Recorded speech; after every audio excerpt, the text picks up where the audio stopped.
What's up guys, this is Tcg Sam here, and in today's video I got a quick duel with a full power trap shaddoll deck list that I came up with. So this isn't the budget version. If you guys want to see a budget version, I've already posted one on my channel, so be sure to check that out. Speaking of which, if you haven't already, please remember to leave a like, comment, subscribe, because it really helps keep me motivated to keep posting more videos like this, and it really helps the channel grow, because there's a very small percentage of you who actually watch my videos and are actually subscribed. So if you guys could defeat the YouTube algorithm by please helping to subscribe and changing that number for the better, I would really appreciate it. But without any further ado, let's just hop straight in. So starting off the duel, we win the rock paper scissors and we got to go first. And our opening hand is awful. We opened Squamata Hedgehog, Squamata Wendy Hedgehog. The crazy thing is I only played 12 Shaddolls in this deck, and the rest are just like traps and like fusion spells, stuff like that. So it's actually pretty incredible that we drew a hand full of Shaddolls. Our opponents on add Emancipators with Doki, Analyzer, Joyous, Ash, Researcher, Seeker, so his hand is insane.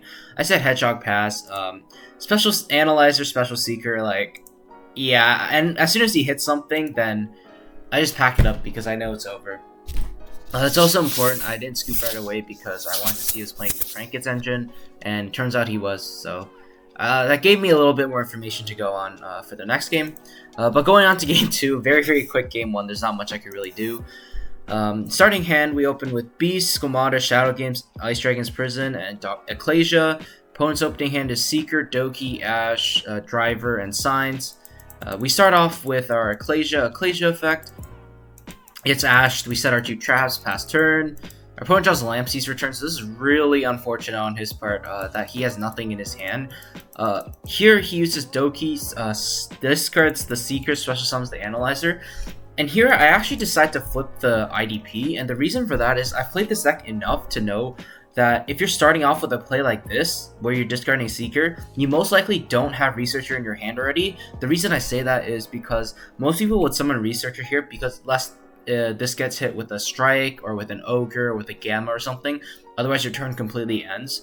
So I kind of had a read on him where he did not have a card like Analyzer. Obviously he would have summoned it. He doesn't have a card like like Researcher. Even if he has a card like Supplier doesn't really do much. He has to specifically Supplier and then some way to get another rock in the graveyard, or he needs to have something like Parallel Exceed with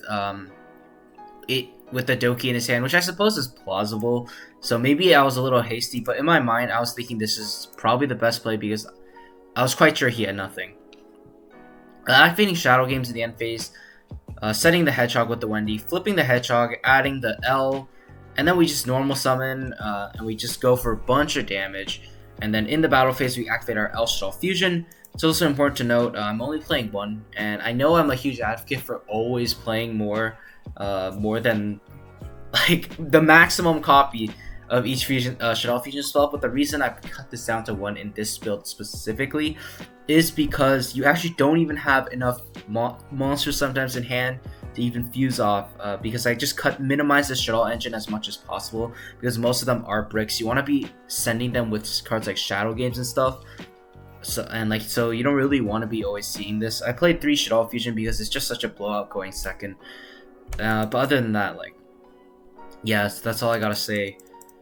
From here, I go for the Wendy and the Resh combo. I think it's a little greedy here to go for that play because at this point, when I set a monster, it doesn't really tell him what deck I'm playing, and I think most people will blindside hand traps as opposed to blindsiding back row hate. So he might have a card like Nibiru in his hand, and this plays directly into Nibiru. But I figured in my head, if he was passing on that, I was just so far ahead at that point that it didn't even matter if he Nibiru'd me, because I had a punishment as a backup.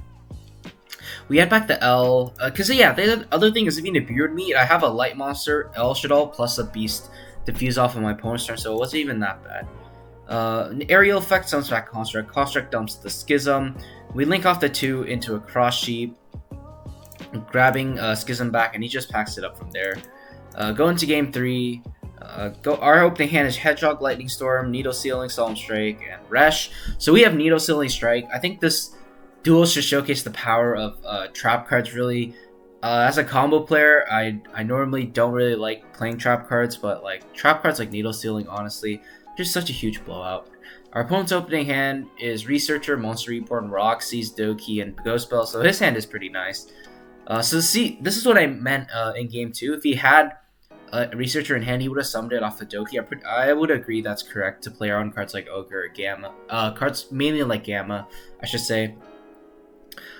He summons the Guardian from the deck, activates the Researcher, hits another Guardian, and I actually don't sign in any hand traps, which is a crazy part. It's super high risk because I'm only relying on drawing a bunch of trap cards going second to actually be able to break boards. So it's probably I should rephrase that and say I'm not playing hand traps specifically that are generic enough to play against virtual Adamantimators. I'm playing Lancia and Cycle Reader in my side deck, so it was not applicable in this matchup. So I pretty much had to rely on Needle Stealing and Strike, and I guess it's pretty good. It turns out it's pretty good, especially against the board he's gonna put up. Because against Shaddolls, like, I'm quite sure he's gonna try to turbo out Abyss Dweller, meaning one less negation on the board in Dragite or Boarload Savage. So he's just gonna continue to combo, makes a Dweller, and extends into the Roxy's. This is where I feel like I start to disagree with his play, because I have a big issue with overextending sometimes when I play combo decks. And the thing is, when you have a Monster Reborn in hand, you know I'm like on a trap build. You saw Ice Dragon's person, you saw Sinister Shadow Games, you saw Ecclesia. You can probably assume I'm on like a trap build. So I feel like for that reason, you should have saved your resources. Especially here, he gets greedy and banishes the Bell. Like, yeah, he draws Ash, sure, but like in hindsight, like I don't think this was correct, because if he keeps a Monster Reborn in hand, he has to play after if I clear his board after, and the whole premise is the same if he's just able to put up a Dweller, if that made any sense. So like, what I'm trying to say is, as long as he has a Dweller plus a Guardian on board, like that should probably be enough against control Shaddolls. Because my Shaddoll Fusion isn't doing anything to this Dweller. He has a follow-up in Raptite. I don't know if he plays like a health package in his extra deck, but if he did, he can make a Formula Synchron and then go into Boarload Savage on not Boarload Savage, Dragon on my turn or something.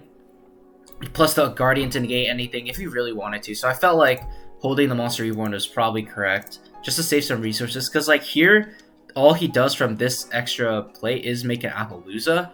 And Appaloosa is like alright against Shaddolls, but the problem is like I just have all these traps that I'm able to break his board with. So he Dwellers me, it doesn't matter. I just set all my cards, draws a Bell, and he normal summons the Guardian, goes battle phase. I Needle Stealing him, like it's just so powerful. Needle Stealing, honestly, is such an incredible card against combo decks, especially because he didn't have anything established to negate spells and traps. And he just passes. We draw for turn, draw Schisms. It's alright. We get a Hedgehog, gets Ashed, we attack, make a Magistus Link one. The reason I do this is because it turns on Schism. I can banish this and Hedgehog to summon a Construct if I really need to. He draws Red Reboot at last, which is just unfortunate for him. He needed that like one turn earlier. Quite sure if he had Reboot, I don't think it would have been game. I could be mistaken, but I'm pretty sure he would have swung with one guy, and then 19, 19, 17, 22. That doesn't seem like that shouldn't be game in my head. I believe it's just short of game, pretty much. But I mean, yeah, it's just unfortunate he drew the Red Reboot after. We draw Needle Stealing. I decide to play it slow. I don't commit into my Schism play because I have all these traps, which I feel comfortable sitting behind. Here, when I draw Shaddoll Fusion, I'm just like, yeah, you know what, I'm gonna just go for it.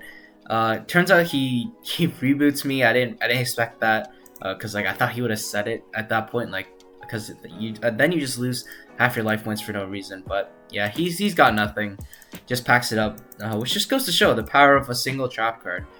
And it's important to also note that when you're playing an engine like the Dogmatica engine, it just gives you such a good normal summon engine in Triple Nadir and Double Ecclesia. They're light monsters, they grab you an interruption. You can keep cycling back your Ecclesias from the graveyard with Nadir Servant, which is really nice, so that's pretty good.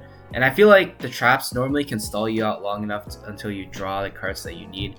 So yeah, that's gonna do it for me, guys. It was a pretty quick one today, I think, but hopefully I was able to show that trap cards are quite good in this format, because you can see what it did to a combo deck. But yeah, with that being said, I hope you guys enjoyed. If you did, leave a like, comment, subscribe, and I will see you guys soon. Take care.